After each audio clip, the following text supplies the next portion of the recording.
ज्यांच्या बरोबर आपण आलेलो आहोत त्यांनी आपल्याला खायची सोय केली पाहिजे की नाही?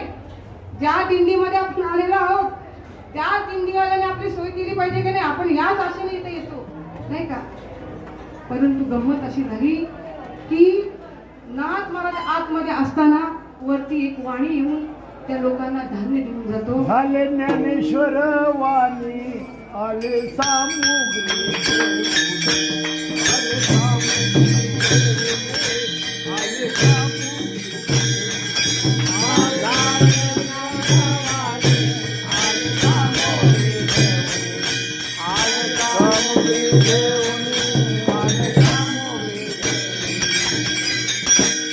आले ज्ञानेश्वर वाणी आले सामुग्री घेऊन.